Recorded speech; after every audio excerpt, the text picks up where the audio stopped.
قوت ہے ان کو فرنٹ پہ ہونا چاہیے، اور جو مقتدر حلقے ہیں ان کو بھی چاہیے کہ معاملات کو گہری نظر سے دیکھیں اور معاملات کو پرامن طریقے سے باہمی رضامندی کے ساتھ ٹیبل پہ بیٹھ کے مسائل کا حل نکالیں، تاکہ بلوچستان کے عوام اگر کسی جگہ پر جسے کہتے ہیں کہ مسائل کا شکار ہیں یا کے پی کے میں کے مسائل ہیں تو ان مسائل کا حل نکالا جا سکے۔ مقتدر قوتوں سے ایم کیو پاکستان مطالبہ کرتی ہے؟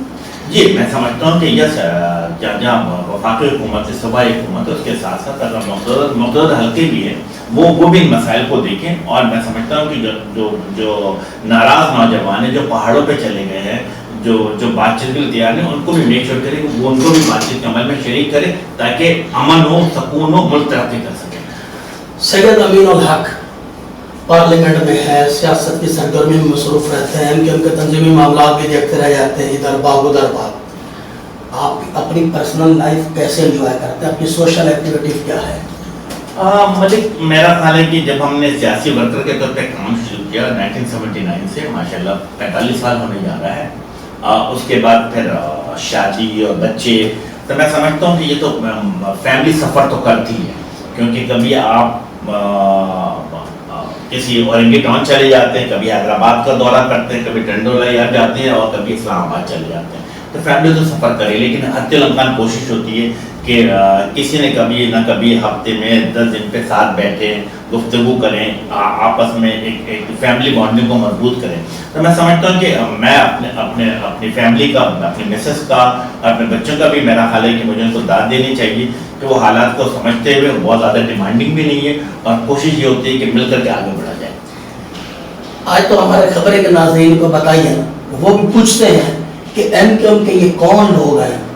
آج بھی یہ بڑے متوسط طبقے کے ہیں، کوئی موٹر سائیکلوں پر بھی ان کا کوئی سادی لائف گزارتے ہیں، کچھ تو خیر کروڑوں اربوں پتی بن گئے ہیں، انہوں نے پرائم بھی میرے خیال جدا کر لی، علیحدہ بھی اور بڑی زبردست پرتعیش زندگی گزار رہے ہیں۔ امین اللہ کی سادی سی طبیعت کے بندے ہیں، بیٹھے ہوئے ہیں آج بھی، اسی طرح اس کا رہن سہن ہے، معاملات ہیں۔ کیا بتائیں گے کچھ کھانے پینے میں کیا پسند فرماتے ہیں؟ کوئی انجوائے کے بارے میں بتائیں، کوئی گانا پسند ہے، کوئی انجوائے انٹرٹینمنٹ میں کیا دیکھتا ہے؟ دیکھیں میں سمجھتا ہوں کہ میں ان لوگوں میں سے جو نہ سگریٹ پیتا ہے نہ پان کھاتا ہے، بلکہ مجھے چائے بڑے شوق سے پیتا ہوں، دن میں 15-20 کپ چائے پی لیتا ہوں۔ کھانے میں میرا خیال ہے مجھے میری 2 چیز بڑی فیوریٹ ہے کہ دال اور دوسری بھنڈی، میرا خیال ہے کہ میں ان دونوں چیزیں بڑے شوق سے کھاتا ہوں، اور ہونا یہ چاہیے کہ ایم کیو ایم کی کامیابی کا راز یہ تھا نا کہ ایم کیو ایم میں 3 چیز، نمبر 1 لوور مڈل کلاس کے لوگ تھے، نوجوان تھے اور تعلیم یافتہ تھے۔ ہم نے یوتھ کنونشن کرنے کے بعد کوشش یہ کی کہ کراچی کے جو مختلف علاقے، لاڈی، کورنگی، ملی، شاہ فیصل، اورنگی ٹاؤن، سرجانی ٹاؤن، بلدیہ ٹاؤن، یہاں سے بھی لوگوں کو نکالا جائے، ان کو بھی انوالو کی جائے، ان کی لیڈرشپ میں معاملات کو آگے بڑھایا جائے۔ جس بڑی تعداد میں نوجوان شامل ہو رہے ہیں، میں اس بات کا بڑا پرامید ہوں کہ یقیناً خالد مقبول بھائی ہوں، مصطفیٰ کمال ہوں، فارس ستار ہیں، امین اللہ، ان کو ریپلیسمنٹ کرنے کے نوجوان موجود ہیں۔ انشاءاللہ تعالیٰ آنے والے وقتوں میں یہ لوگ ایم کو لے کر آگے بڑھیں گے۔ امین الحق صاحب، آپ نے کچھ صحت کا راز بھی بتائیں، آپ کی طرح مونچھیں مجھے سفید دکھائی دیتی ہیں، ابھی بھی عمر آپ کی تقریباً میرا خیال ہے کہ 60 کے قریب ہے، مگر ابھی بھی آپ 18-20 سال کے نوجوان لگتے ہیں۔ کچھ تو بتائیں نا کہ لوگ بھی اپنی صحت کا اسی طریقے سے خیال رکھیں جس طریقے سے امین الحق صاحب ایک ہینڈسم دکھائی دے رہے ہیں آج بھی۔ الحمدللہ میں 60+ ہو چکا ہوں، 62 کا ہو چکا ہوں، لیکن اس کے باوجود ہمارے خواہش ہوتی ہے کہ اپنی جو خوراک کو اس میں بڑے میانہ رنگی رکھتا ہوں، اور کوشش یہ ہوتی ہے کہ بالکل سمپل سے ڈائٹ رکھوں۔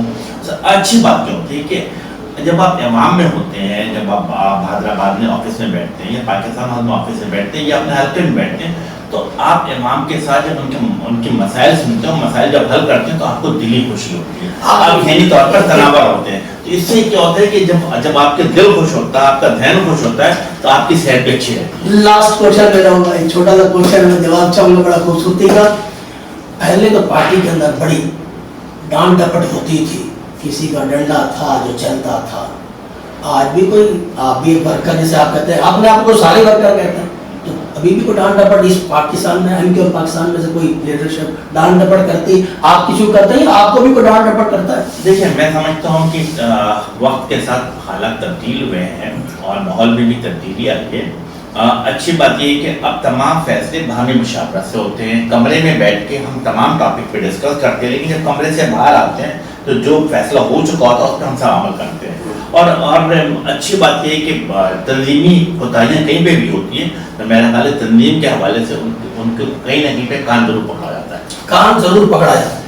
یہ تھے سید امین الحق صاحب جو فرما رہے تھے کہ ایم کیو پاکستان میں باہمی مشاورت کے ساتھ فیصلے ہوتے ہیں اور جو فیصلے ہو جائیں متفقہ فیصلے ہوتے ہیں اور جو اندر ڈرائنگ روم میں فیصلے ہوتے ہیں وہی گراؤنڈ کے اوپر بھی منظر عمل ہوتا ہے. یہ تھے سید امین الحق صاحب جن کی آپ نے خوبصورت ایک زبردست انداز کی آپ نے باتیں سنی, انہوں نے کھل کر سوالات کے جوابات دیے. مجھے اجازت دیجیے, ہم ملیں گے پھر اپنے اگلے کسی نئے مہمان کے ساتھ. اللہ آپ کا نگہبان ہو, ہم سب کا حامی ہو. السلام علیکم.